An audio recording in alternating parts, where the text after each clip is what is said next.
Hello everyone, thank you so much for joining me again in this channel.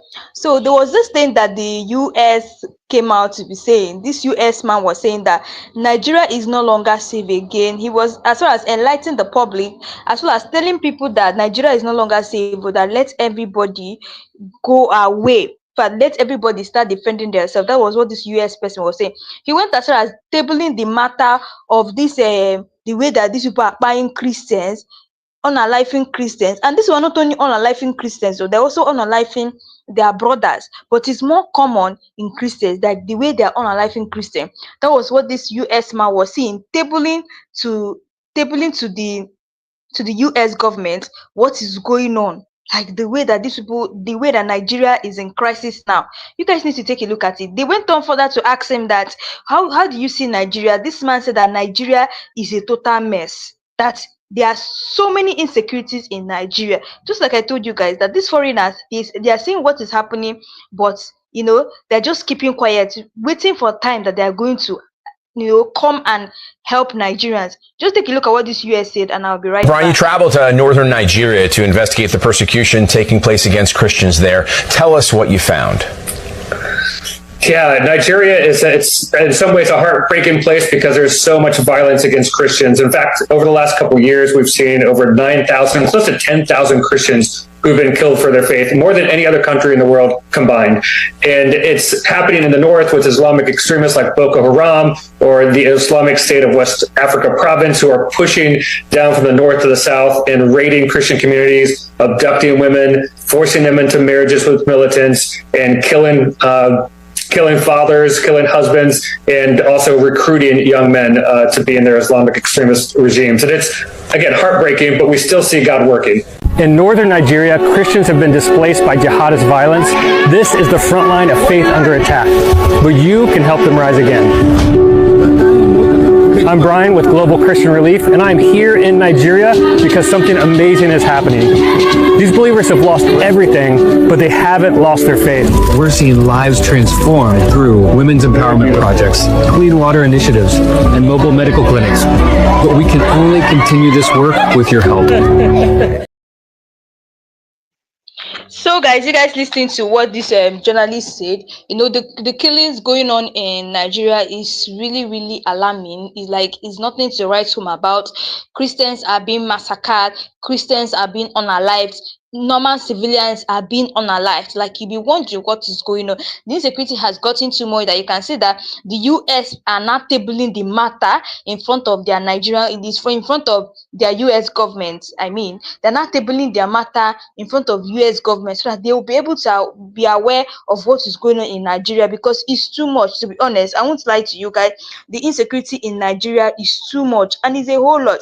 Imagine you foreigners coming into Nigeria, and before you know it, you hear that, oh, something happened to this person, something happened to this person. Is that what we are going to be hearing in Nigeria?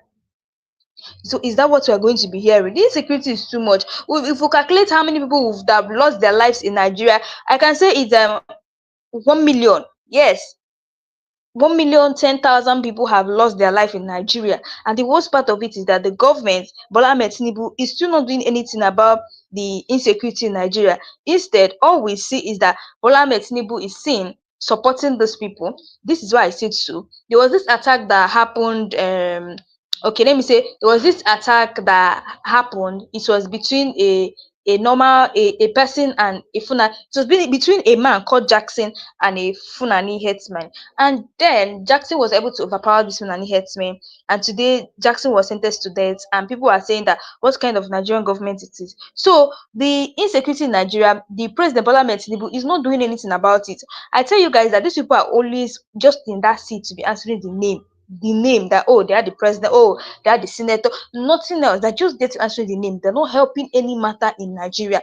This is actually what happened in Imo State today. I'll play this thing for you guys to see before I'll show you what Barrister Lente have to say about the insecurity in Nigeria. So this happened in Imo State. Like, you could see visibly this Fulani herdsmen we are seen in public.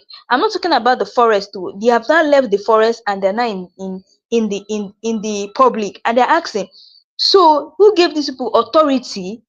Like, who gave them the power to be exercising the authority in Imo State? Like, this is really terrible. It shows that these people are no longer afraid of what is happening. That's why you see them, they're always coming out anywhere they see. Imagine a whole, it's not even like it was a village that they carried their cattle. This was like this was like public, where the road is actually busy. A federal road, the road was busy, and these people carried their cattle and we are walking up and down. And the shocking thing there in that video was that the headsmen we are seeing with gun, but is it that the people, the military people that are on the road, or the traffic warden, or the army are not seeing the gun they were carrying? Just take a look at this video, guys, and I'll be right back. Heart of the town, Kanamano.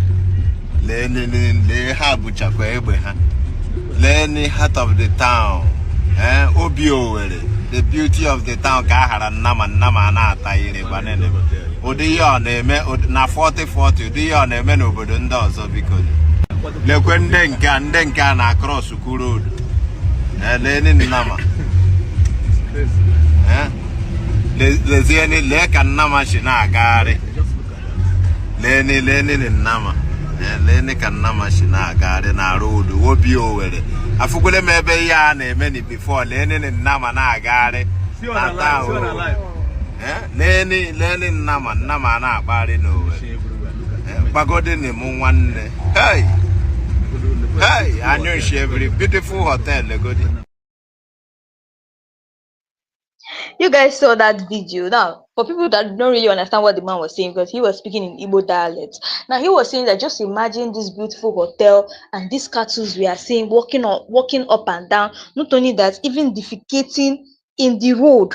Like defecating in the road. I don't know if you guys have actually anywhere you see cattle pass or cow pass, you definitely see their feces on the road. This to show you that, oh, this cattle passed here. It's just a sign to that, oh, this thing, and they will mess up the entire place.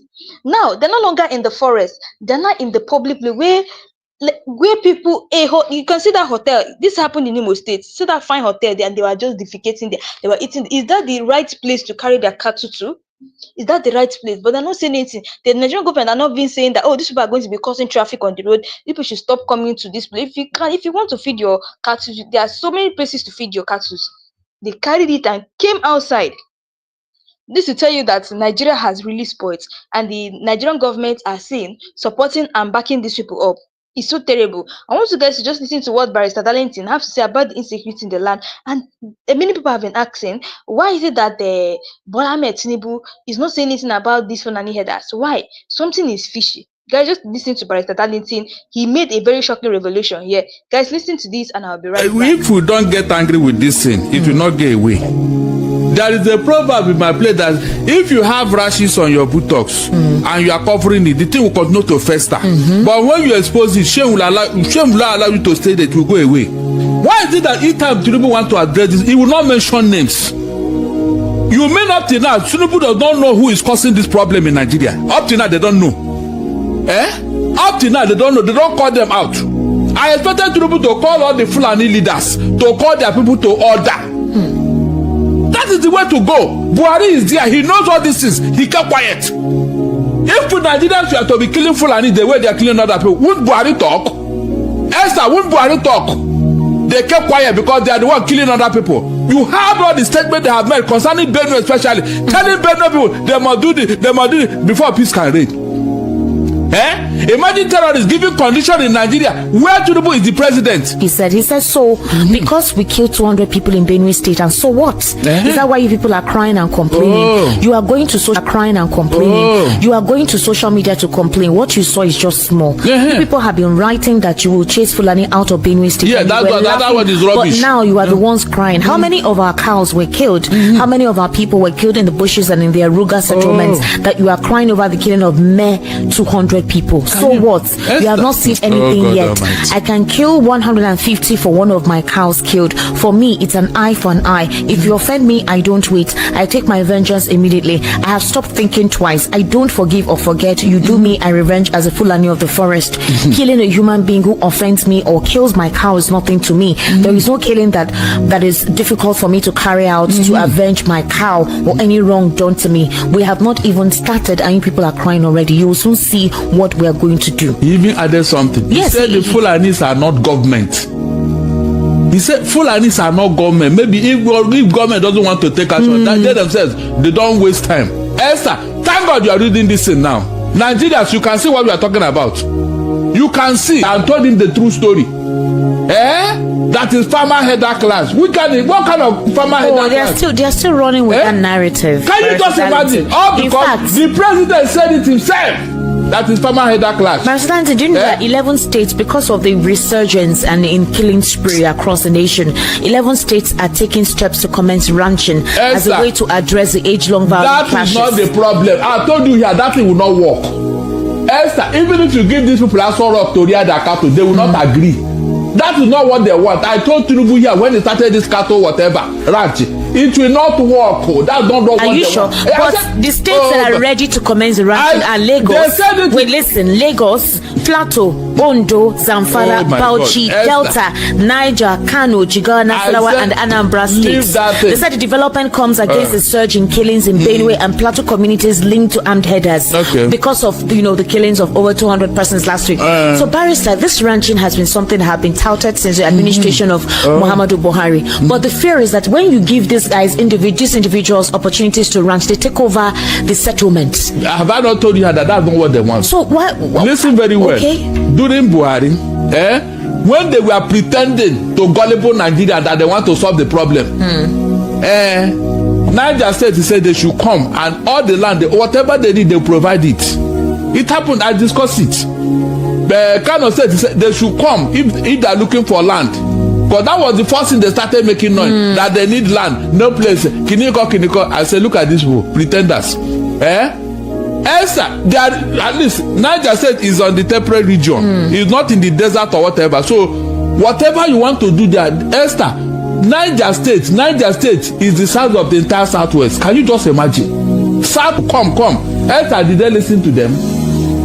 Did they listen to them? I'm asking you. So if land is their problem, this one that they are offered to them on a platter of gold. Kogi State did the same thing. Kogi State is the size of the entire Southeast, Esther. I hope you are listening to me. I'm listening to you, sir. Kogi State is the size of the entire Southeast of 5 states. So what land are you looking for? You cannot find in this place, Esther. Please tell me. Is the Kogi State in the desert? No, tell me. To tell you that these people are pretenders, I can use it to build a new city for Fulanis. So that whether you are a Fulani man from the moon, from the outer space, from wherever, from inner Mongolia, outside Mongolia, if you enter Nigeria, you go there. Since they are your people, you can be comfortable there without any problem. Esther, I made that suggestion here. That Buhari have the opportunity. Since they listen to him, go and do this. You have enough land to rehabilitate these people. Esther, did anybody listen to me? No. Hey. So why do you think that this ranching? What are you talking about? The agenda is temple. Look at what somebody said with his mouth. Only not for what he did. They almost killed the autumn in the same Benue, a governor, elected governor, and they come out to tell you how they did it. Yet no arrest was made. Esther, no arrest.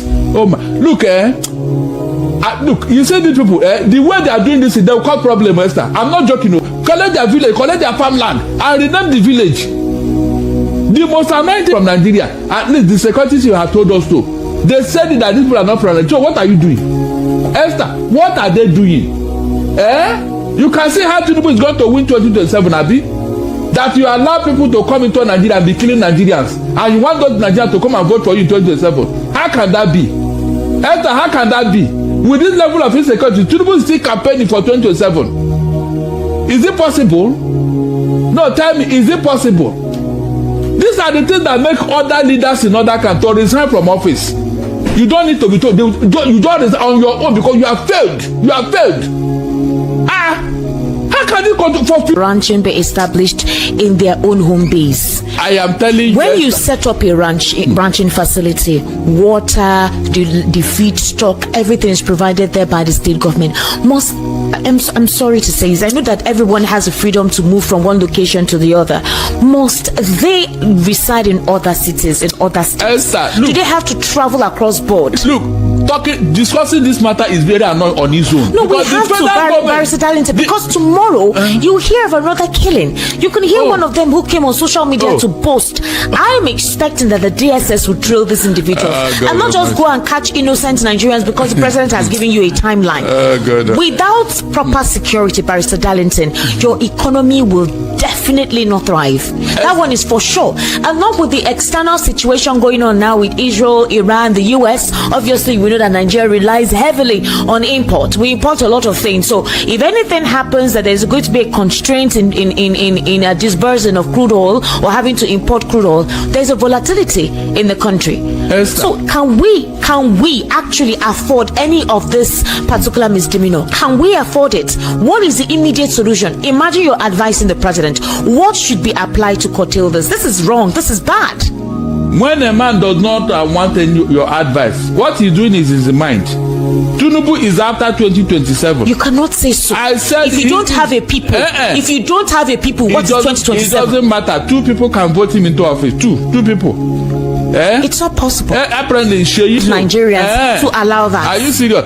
Look at what he said in Benin. Does it mean that Tinubu wants to solve this problem? They kept saying that he doesn't have the political will to resolve this. Okay. Am I lying? So the resurgence has become so incessant.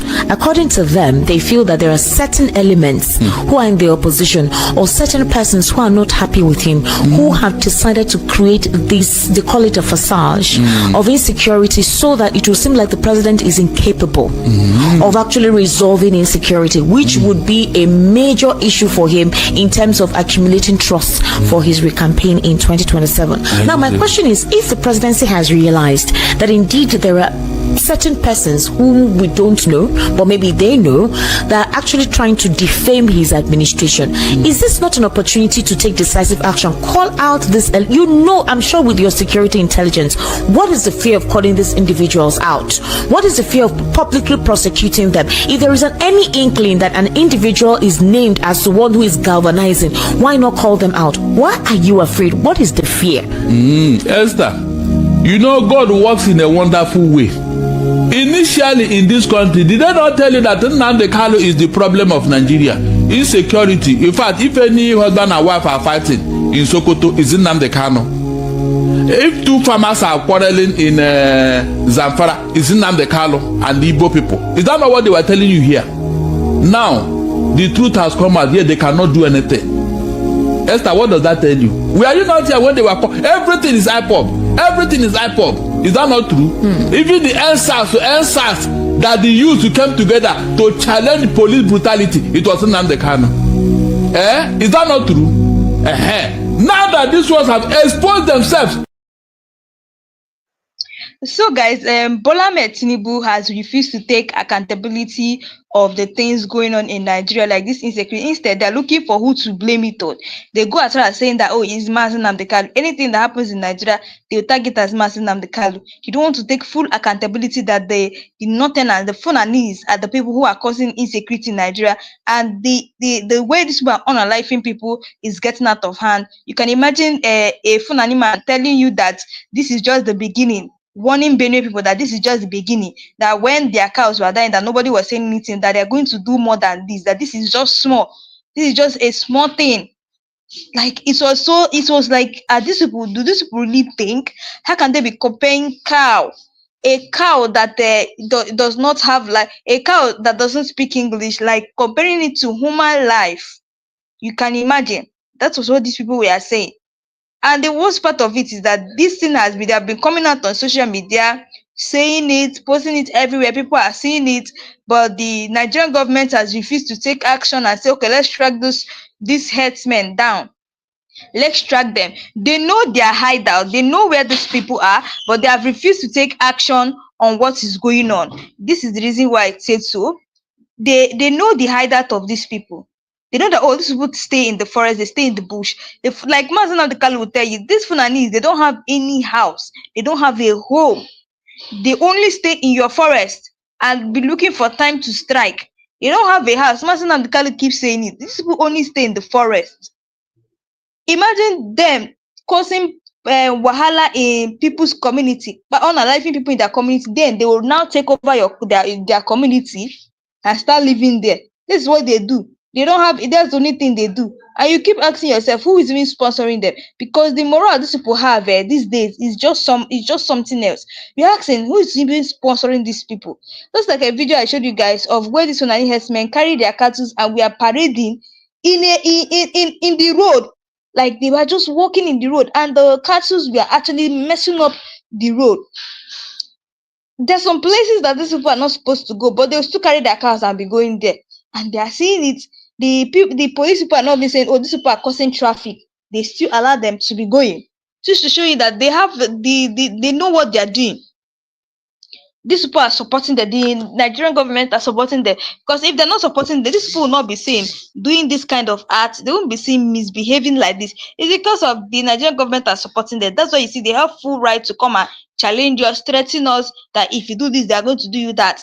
Like it's it's such a pity that such a thing is happening in Nigeria. So guys, I want to actually listen to what Barrister Darlington also has to say concerning this insecurity issue, and I'll be right back. Themselves as the real reason for this insecurity. What has anybody done? Esther, please tell me. It's actually local security outfits. Have you seen the military parade these people before the public? But you saw how they humiliated Nnamdi Kanu when they brought him from Kenya on handcuff at the airport. Another situation has also happened in Benue where gunmen actually hijacked a Benue Link Nigeria Limited bus, kidnapped the passengers on board. So the command's public relations officer, DSP Udeme Edet, confirmed the development in a statement. He said the incident occurred on Sunday evening. He stated that one passenger later escaped from the abductors and that additional reinforcement has been sent to the location to locate other passengers as soon as possible.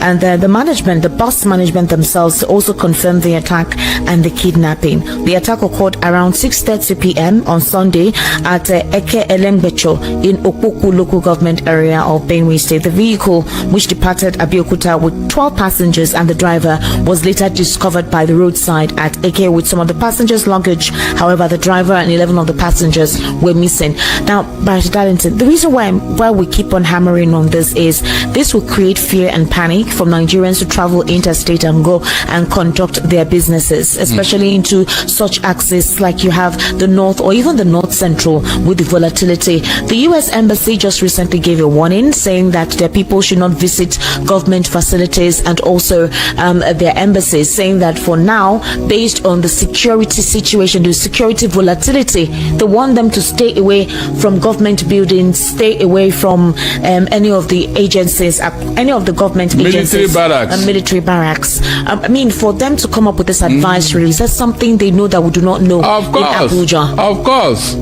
Our security informations are in their hands. They have it at their palm. Unfortunately, when they advise government, they will not take action. They cannot tell me that the foreign government are not giving them intel on what is going on. At least the list they gave them from UAE yesterday. How many years now? How many years now since that list was given to the federal government of Nigeria? The same Malami who received it as the Attorney General under Buhari, he's the one that came out now. He sat on that list. He didn't do anything. He's the one that came out now and told us how in Kebbi State how people were killed there. 200 of them in his constituency. I said, look at a man. Look at Esther. Look at what we are talking about. Barrister, and you are telling me that I should listen to such a man? Barrister, I missed the calls for this. I don't know if you listened to the political spotlight yesterday. I tried to do a playback of an interview that Dele Momodu did with Nnamdi Kanu, who is currently I listened to someone. I think 4 or 5 years ago. And based on the resurgence of insecurity, some of the permutations and the statements he made at the time are now really being thought about and being deeply considered. Some persons are calling him a prophet, the man who saw tomorrow, and all whatnot. But a couple of logical analysts who have been following security trends in Nigeria for the past 15 years now said it was something that was very easy for anybody to properly understand. And you know, if you're very observant, if you go with the indices, if you go with the history, the historical pattern of these individuals and the coming into government of Muhammadu Buhari with what we heard about his person and what the plan was all about, so it was kind of easy for those who paid keen observation to security and its strength to make such a prediction. Although at the time when Nnamdi Kanu was vehement about all of those expressions, he was called all manner of names. Some called him a rabid person. They say he was insane. They say that he was hostile, wanted to just cause conflict in Nigeria and all whatnot. Now, if you're beginning to see some of the statements made to be a reality now, what would you consider should be the focus of this government to truncate all of those ideologies of supposed conspiracy theories then that seems to be a reality now? In the first place, they should release the name Nnamdi Kanu and apologize to him. Because did I not tell her that when you see something, say something? Is that not true? That when you have intelligence, you should. Didn't the guy release the information he had to the federal government? Was it arrested? Melaifa Obadiah also said something about this. He exposed quite a lot of things, and the next thing, we did not even know what happened. I think he passed on. He died of COVID. Major General Adeniyi James, one of them who was on the field the other time, also said the same thing. And the next thing, we've not heard anything about him anymore. When he was at the front line, when they were trying to find, not just pictures, videos. He addressed. He did an address. He addressed it. So guys, you guys listen to what this Barrister Darlington said in this interview. Based on what these people were doing, if you guys heard what happened in Benue State, that they had to still attack Benue State again, like they now kidnapped people in Benue State after the first attack that they did in Benue State. They attacked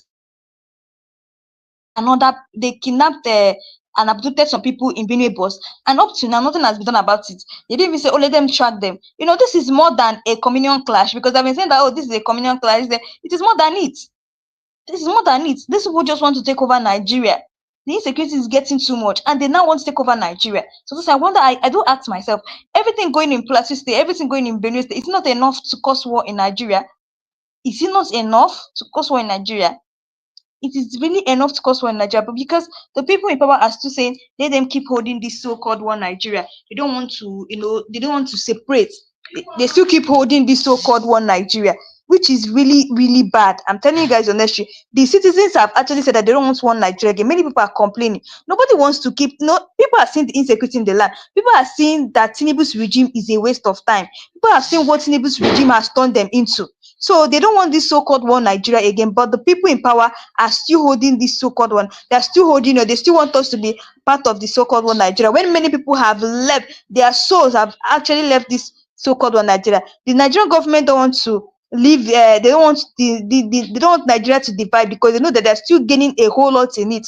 Imagine what the foreigner said. He was tabling Nigerian matter in the US, because he was tabling the Nigerian matter to the US government concerning the insecurity going on in Nigeria, as well as the way they were unaliving people in Nigeria. Like, it was terrible. He went as far as mentioning the people who are causing it. This US journalist said that it was the Boko Haram, the ISWAP, and many other people who are causing the insecurity in Nigeria. That is what this US journalist said. Like, it's like I told you guys that many people are watching, the foreigners, many people are seeing what is going on in Nigeria. They know that, oh, Nigeria is a terrible place to stay. Even the US journalist said Nigeria is a terrible place to stay, because the insecurity is getting too much. Guys, just listen to this man and I'll be right back. Brian, you traveled to northern Nigeria to investigate the persecution taking place against Christians there. Tell us what you found. Yeah, Nigeria it's in some ways a heartbreaking place because there's so much violence against Christians. In fact, over the last couple of years, we've seen over 9,000, close to 10,000 Christians who've been killed for their faith, more than any other country in the world combined. And it's happening in the north with Islamic extremists like Boko Haram or the Islamic State of West Africa province, who are pushing down from the north to the south and raiding Christian communities, abducting women, forcing them into marriages with militants, and killing fathers, killing husbands, and also recruiting young men to be in their Islamic extremist regimes. And it's, again, heartbreaking, but we still see God working. In northern Nigeria, Christians have been displaced by jihadist violence. This is the front line of faith under attack, but you can help them rise again. I'm Brian with Global Christian Relief, and I'm here in Nigeria because something amazing is happening. These believers have lost everything, but they haven't lost their faith. We're seeing lives transformed through women's empowerment projects, clean water initiatives, and mobile medical clinics. But we can only continue this work with your help. So, guys, you guys have listened to what he said concerning the way that even little young girls are being forced to marry all those militants, the way the Christians are being massacred. Is it not enough to cause some war in Nigeria? But the people who are holding it is the Nigerian government. Like, it's so terrible, guys. It's terrible. Nigeria, you see that many people are now saying, run away from Nigeria. Now, if you guys remember, there was a time that the UK government told the nationalists in Nigeria that they should be careful. In fact, they should avoid Abuja. They said that the US government told them they should avoid Abuja and also avoid military base in Abuja and government houses in Abuja. We don't know the reason why the US government sent that message to the US nationalists that were in Nigeria, but he was sending it so that they will be aware of what is going on in Nigeria. You can imagine. The US government is telling the nationalists they should stay away from military barrack in Abuja and government houses because they know that the insecurity is getting too much. So they were warning the nationalists on time. And the worst part of it is that our security personnel are not doing a good job.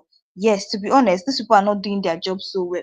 Like all these things that is ongoing in Nigeria, even the fact that we heard that they fired a military man, they did this, the chief of defense staff and the security personnel have not done anything to track the people down. Like they have not done anything to track these people down, and all of a sudden they're coming and tell us, "Oh, we'll try our best." They're not doing anything about it. Like it is a pity that the security personnel are not really doing their work well. To be honest,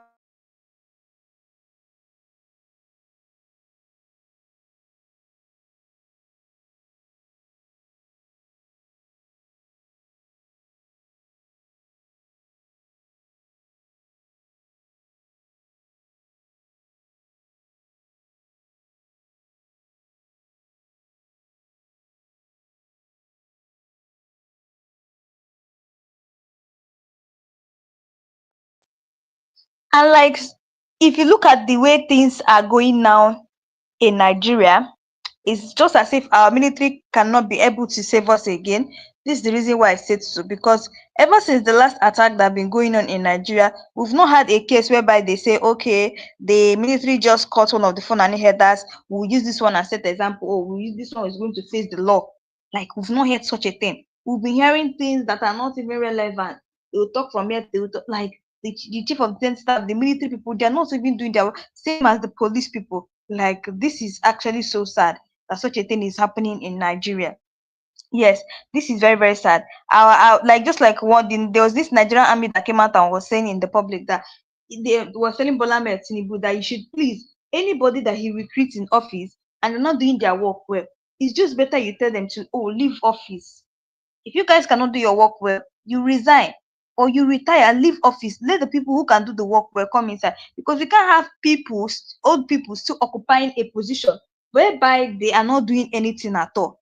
So, guys, I want you guys to actually listen to what this Northern man said, because this Northern man said that banditry and then this Fulani headers, it is the Northerners that the cause of it. Like he is also a Northern man, but he exposed everything about the Northerners, saying that they're the cause of the banditry as well as insecurity in Nigeria. Guys, just take a listen very carefully and I'll be right back.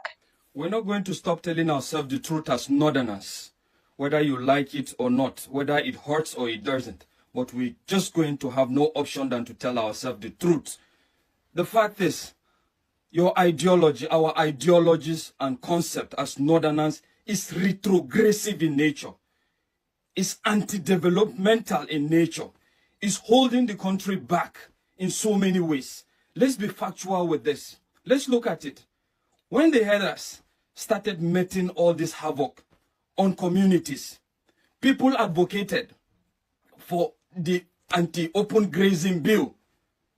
Who were the front runners in regards ensuring that this bill doesn't come through? The Northerners. They kicked against it seriously, that at the end of the day it could not scale through. And here do we have a situation now where the Fulanis have migrated from making havoc on the north to the other parts of the country. And funny enough, you went against this bill, but when Fulanis are now committing this havoc on people, you tend to dissociate yourself. You say that it's not a northern thing, it's a Fulani thing. Nobody can tell me that. It's a northern thing. It's a northern ideology. So let's not distinguish between the tribes, because the last time I checked, the northerners were the strong advocates. Majority of the northerners opposed the bill. And look at what open grazing is doing to us. How long are we going to go this way? Again, look at what happened in regards to the closure of school during Ramadan. A lot of people, reasonable Nigerians, came out to say that this is wrong. This is anti-developmental. It doesn't stop you from doing your religion. It doesn't stop you from being who you are. But what did they not do? A quite majority were celebrating and were saying this is a good thing. This is a very big progress for the propagation of the gospel of God. And look at where we are now. So how are you going to tell me that the northerners are not hypocritical in nature? And let's face it, this is what the politicians do. And who are their disciples? Their disciples are the common northerners, the majority that are poor. The second point is the fact that when there was a bill in regards birth regulation, what happened? Who were the front runners in ensuring that that bill doesn't come through? It was still the North. I remember a senator coming to the Senate House with 5 or 6 of his wife, trying to convince people how he is happily married and is responsible. But let's face it, Oga, if you are capable, you have the capacity to marry 5 wives and have many children as much as you want. What now happens to your brothers, those that doesn't have the capacity and are marrying so many women and are giving birth to so many children that they can't control? Is it the same thing? How long are we going to continue this as northerners? It's so appalling. Until you wake up, you will always be considered inferior to any other region. And the fact is, don't expect that no matter the agitation, no matter your grievances, this will bring it to a standstill. It's still going to continue till you change your mentality, till you change your orientations, till the common man in the north starts challenging these allies that have hold you at ransom. How many of the allies do you have their children in Almajiri schools? Why should you open Almajiri schools and send children to Malams that doesn't even have the capacity to feed his own family? And you tell me that this is not a northern agenda? And you tell me the problem of the north is not itself? The problem is we. We are the problem. Until we wake up, nothing is going to change. Nothing, absolutely nothing. Who were as well the major advocates of the Muslim ticket? The North. The North. And where has it brought us? Look at where it has brought us. And I'm telling you wholeheartedly that that concept has not yet changed. It's still in the minds of the Lord. They're still waiting for the next election. During the Muslim tickets, a lot of imams were preaching with video evidence. Even some top politicians, top northern politicians, preaching, telling them on the need for us to, for the North to have a Muslim ticket that will promote the establishment of the kingdom of God. Indeed, the kingdom of God is established. You are all welcome to the kingdom of God. So guys, you guys listen to what Simon K, this is a northern man, and this is what he has to say about the northerners. Say that the ones causing the banditries in Nigeria. You can imagine there was a time that they brought out this grazing law. Now the northerners, the northern senators had to still oppose it, saying that it will not work. That it will not work. Now you can imagine what is happening. See what this anti-grazing has done to us in Nigeria. See what it has done to us. Now we are crying day by day because of this anti-grazing law. The Fulanis have now used it to be attacking us here and here. Like we are no more, like we are now suffering because of this particular law. They oppose it, but those people said no, they want it, and now we are suffering. The Fulanis have turned us into chickens that they cannot be buying us anyhow. It is so bad. It is so bad that nobody is saying anything about it. Like nobody is saying anything about it. And I feel bad that such a thing is happening, because the why I feel bad is because the Nigerian governments are supporting them day by day, money, like they are just supporting them. They're telling them they should carry on in what they're doing. Because if it's a government that doesn't support all these things that they by now, all those people would have been brought to book. All these people would have been brought down. Do you think that the Nigerian government does not know where these people are? They know. They know, like they know where these people are. They know where they are, but they like, just like what the Benue State governor told us. If you guys will not forget, he told us that the Benue attack, that he knows people that are doing it, that he can even write it down for us in paper, he now went straight forward to tell us that it was the Abuja politicians who are doing the attack.